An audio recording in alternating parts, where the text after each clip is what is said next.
नमस्कार दोस्तों, राधे राधे, जय श्री कृष्णा। आप सभी भक्तजनों का हार्दिक अभिनंदन करती हूँ अपने यूट्यूब चैनल पर। दोस्तों, आज हम सुनेंगे माघ मास महात्म्य का 7वां अध्याय। तो चलिए आगे की कथा को प्रारंभ करते हैं।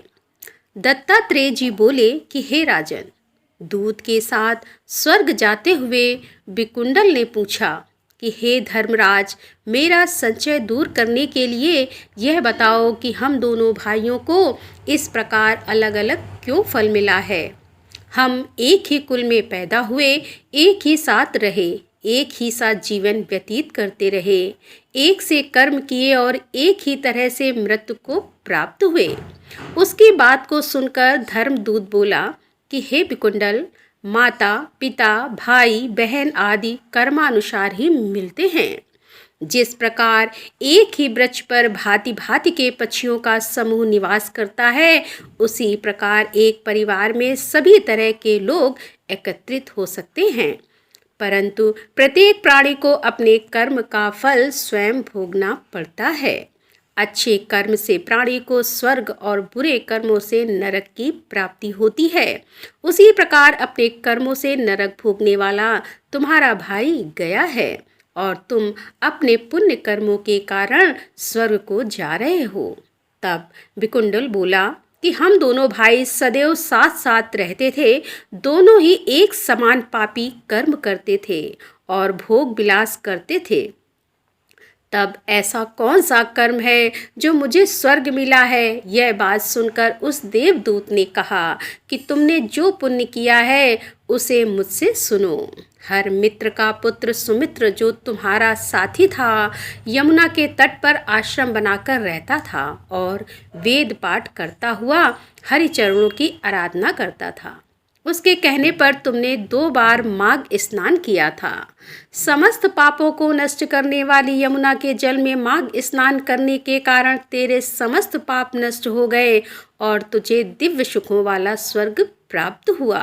तेरा भाई पापाचार में रत रहने के कारण नरक की यातनाओं को सहन करता रहेगा। दत्तात्रेय जी बोले कि हे राजन, देवदूत के इन वचनों को सुनकर उस वैश्य पुत्र ने दुखी होकर उससे कहा कि हे साधु, सत्पुरुष सदैव उपकार करते हैं। मैं आपको सर्वज्ञ जानकर प्रार्थना करता हूँ कि आप यह बताएं कि प्राणी किन कर्मों से सद्गति और किन कर्मों से नरक पाता है। यमदूत ने कहा कि हे धर्मश्रेष्ठ, तुम्हारे इस प्रश्न को सुनकर मुझे महान प्रसन्नता हुई है।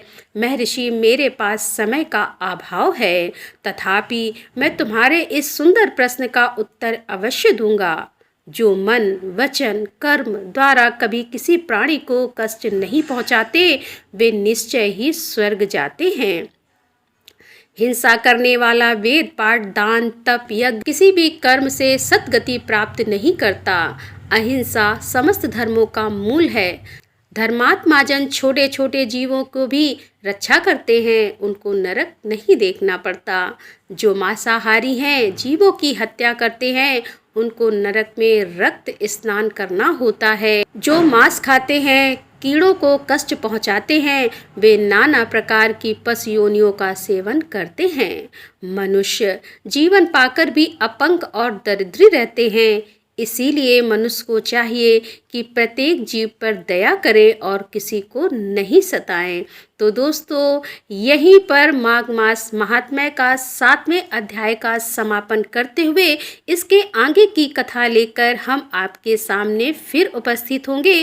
तब तक के लिए राधे राधे, जय श्री कृष्णा, हर हर महादेव, जय भोलेनाथ की।